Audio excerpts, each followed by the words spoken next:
നമസ്കാരം. തൊടുകുറി ശാസ്ത്രവുമായി ബന്ധപ്പെട്ട് ഇന്ന് നിങ്ങൾക്ക് 2 ചിത്രങ്ങളാണ് നൽകിയിരിക്കുന്നത്. ഒന്ന് ഭദ്രകാളി അമ്മയുടെ ചിത്രവും 2 കാലഭൈരവൻ്റെ ചിത്രവുമാണ് നൽകിയിരിക്കുന്നത്. ഭദ്രകാളിയുടെ ചിത്രമാണ് നിങ്ങൾ തിരഞ്ഞെടുക്കുന്നതെങ്കിൽ ലഭിക്കുന്ന ഫലം എന്താണെന്നും കാലഭൈരവൻ്റെ ചിത്രമാണ് നിങ്ങൾ തിരഞ്ഞെടുത്തതെങ്കിൽ ലഭിക്കുന്ന ഫലം എന്താണെന്നും നമുക്കൊന്ന് നോക്കാം. അതിനു മുമ്പായി ഈ വീഡിയോ ഇഷ്ടപ്പെടുകയാണെങ്കിൽ ലൈക്ക് ചെയ്യാനും ഷെയർ ചെയ്യാനും സബ്സ്ക്രൈബ് ചെയ്യാനും ഓം നമ ശിവായ എന്ന് കമൻറ്റ് ചെയ്യുവാനും മറക്കരുത്. ഭദ്രകാളി അമ്മയുടെ ചിത്രമാണ് തിരഞ്ഞെടുത്തതെങ്കിൽ ലഭിക്കുന്ന ഫലം എന്താണെന്ന് നമുക്കൊന്ന് നോക്കാം. ശത്രുദോഷം ഇല്ലാതാകുന്നതായി കാണുന്നു.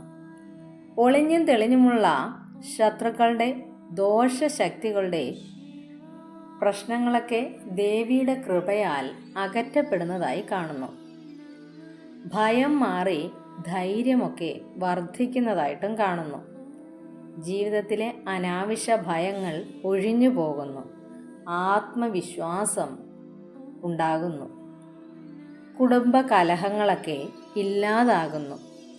വീട്ടിലുണ്ടായിരുന്ന കലഹങ്ങളും വാക്കേറ്റങ്ങളും ക്രമേണ ഇല്ലാതാകുന്നതായി കാണുന്നു. നീതി വിജയിക്കുന്നതായി കാണുന്നുണ്ട്. നീതി ലഭിക്കാത്ത വിഷയങ്ങളിലൊക്കെ ദേവിയുടെ കൃപയാൽ വൈകിയാണെങ്കിൽ പോലും സത്യം ജയിക്കുന്ന ഒരു അവസ്ഥ ഉണ്ടാകുന്നു. അശുദ്ധമായിട്ടുള്ള ദൃഷ്ടിദോഷം, കണ്ണേറുദോഷം, ആഭിചാരദോഷം, ബാധ എന്നിവയുടെ ഒക്കെ പ്രശ്നങ്ങൾ മാറുന്നതായിട്ടും കാണുന്നു. സ്ത്രീകൾക്ക് പ്രത്യേകമായ ഒരു അനുഗ്രഹം ലഭിക്കുന്നതായും മാനസികമായിട്ട് ബലവും സഹനശക്തിയും ആത്മീയമായിട്ട് ഗൗരവവും ഒക്കെ വർദ്ധിക്കുന്നതായി കാണുന്നു. ധനത്തിൻ്റെ തടസ്സം മാറുന്നതായും കാണുന്നു. പണം ലഭിക്കുന്നതിനും വരുമാനം കൂടുന്നതിനുമൊക്കെയുള്ള വഴികൾ തെളിഞ്ഞു വരുന്നതായും കാണുന്നു. രോഗശാന്തി ലഭിക്കുന്നതായും കാണുന്നു. നീണ്ടു നിന്നിരുന്ന അസുഖങ്ങളിൽ നിന്ന് ആശ്വാസമുണ്ടാകുന്നു. കോപം നിയന്ത്രിക്കപ്പെടുന്നതായും അതിരുകടന്ന കോപം ശമിച്ച് ബുദ്ധിശക്തിയോടുകൂടി കാര്യങ്ങളെ സമീപിക്കുന്നതായും കാണുന്നു. ദുഷ്ടചിന്തകളൊക്കെ അകന്നുപോയി നെഗറ്റീവ് ചിന്തകളും നിരാശയുമൊക്കെ മാറി ആത്മീയമായിട്ടുള്ള ഒരു ഉണർവ് ലഭിക്കുന്നു.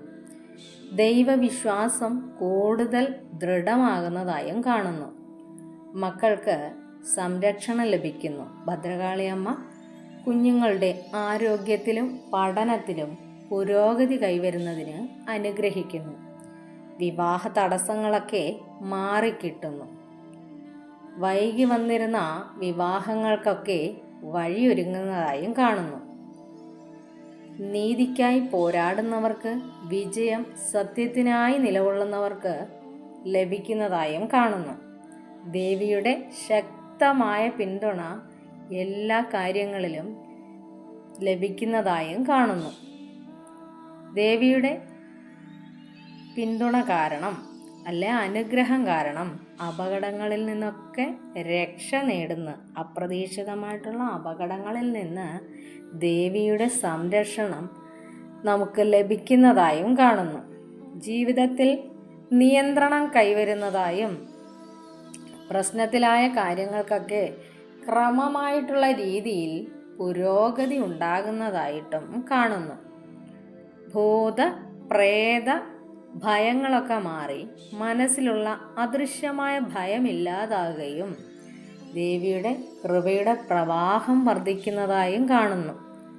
തുടർച്ചയായിട്ടുള്ള നല്ല സംഭവങ്ങൾ ജീവിതത്തിലുടനീളം ഉണ്ടാകുന്നു. ദേവിയുടെ ഉപാസനയിൽ ആകർഷണീയമായിട്ടുള്ള നല്ല മാറ്റങ്ങൾ ജീവിതത്തിൽ സംഭവിക്കുന്നു.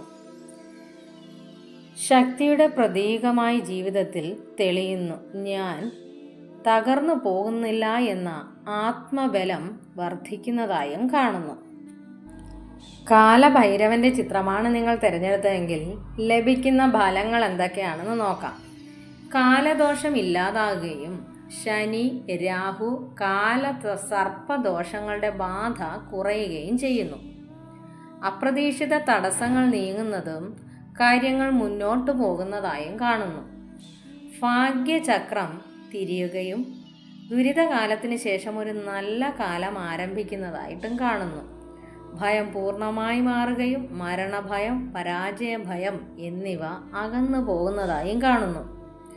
ശത്രുക്കളുടെ ശക്തി നഷ്ടപ്പെടുകയും ശത്രുക്കളുടെ പദ്ധതികളെല്ലാം പരാജയപ്പെടുകയും സമയം നമുക്ക് അനുകൂലമാവുകയും ചെയ്യുന്നു. വൈകിപ്പോയ കാര്യങ്ങൾ പെട്ടെന്ന് നടക്കുന്നതായും നിയമകാര്യങ്ങൾ എന്തെങ്കിലും ഉണ്ടെങ്കിൽ അത് അനുകൂലമായ ഫലം, കോടതി കേസ്, തർക്കം എന്നിവയിലൊക്കെ വിജയം ലഭിക്കുന്നതായും കാണുന്നു. രഹസ്യമായി ശത്രുക്കൾ ഉണ്ടാക്കുന്ന പ്രശ്നങ്ങളൊക്കെ അവർക്ക് തന്നെ തിരിച്ചടിയായി കിട്ടുന്നു. കർമ്മബന്ധങ്ങൾ അഴിഞ്ഞു പോകുകയും പഴയ പാപഭാരത്തിൻ്റെ ദോഷഫലങ്ങൾ കുറയുകയും ചെയ്യുന്നു. അഹങ്കാരം നശിക്കുകയും വിനയം, വിവേകം എന്നിവ വർദ്ധിക്കുന്നതായും കാണുന്നു. മനസ്സിനൊരു സ്ഥിരത കൈവരുന്നു. ചഞ്ചലമായ മനസ്സ് ശാന്തമാകുകയും ചെയ്യുന്നു. അനാവശ്യമായ ചെലവുകൾ നിയന്ത്രിക്കപ്പെടുന്നതായും ധനനഷ്ടം കുറയുന്നതായും കാണുന്നു. രാത്രി ഭയം മാറുകയും ഉറക്കമില്ലായ്മ, ദുസ്വപ്നങ്ങൾ അവസാനിക്കുകയും ചെയ്യുന്നു. ദൈവഭയം വളരുകയും അധർമ്മത്തിൽ നിന്നും മാറുവാനുള്ള ഒരു ബോധം നിങ്ങളിലേക്ക് വരികയും ചെയ്യുന്നു. മനുഷ്യബന്ധങ്ങൾ ശുദ്ധമാവുകയും കപടബന്ധങ്ങൾ മാറി സത്യസന്ധമായ ബന്ധങ്ങളിലേക്ക് നിങ്ങൾ മാറുന്നതായും കാണുന്നു. തൊഴിലിൽ തടസ്സങ്ങൾ നീങ്ങുകയും ജോലി, ബിസിനസ് മേഖലകളിൽ മുന്നേറ്റം ലഭിക്കുന്നതായും കാണുന്നു. ആത്മീയമായിട്ടുള്ള സംരക്ഷണം ശക്തമാകുകയും ദുഷ്ടചിന്തകളും ദുഷ്ടശക്തികളുമൊക്കെ അടുക്കുവാൻ കഴിയാത്ത വിധം നിങ്ങൾ ഭഗവാന്റെ അനുഗ്രഹത്തിനുള്ളിൽ ആകുകയും ചെയ്യുന്നു. മരണം പേടിക്കാതെ ജീവിക്കാൻ ശക്തി, ജീവിതത്തിൻ്റെ സത്യബോധം ലഭിക്കുകയും ചെയ്യുന്നു. ഭൈരവമന്ത്രങ്ങളിൽ ആകർഷണം, ജപം, ഉപാസന എന്നിവയിൽ താല്പര്യമുണ്ടാകുകയും ജീവിതത്തിന് പുതിയ ഒരു ദിശ, തെറ്റായ വഴികളിൽ നിന്ന് തിരിഞ്ഞ് ശരിയായ പാതയിലേക്ക് വരുന്നതായും കാണുന്നുണ്ട്. ഭദ്രകാളിയും കാലഭൈരവനും നശിപ്പിക്കുന്ന ദേവന്മാരല്ല. അവരാണ് നമ്മളെ നശിപ്പിക്കുന്ന ദോഷങ്ങളെ ഇല്ലാതാക്കുന്ന ദൈവിക ശക്തികളാണ്.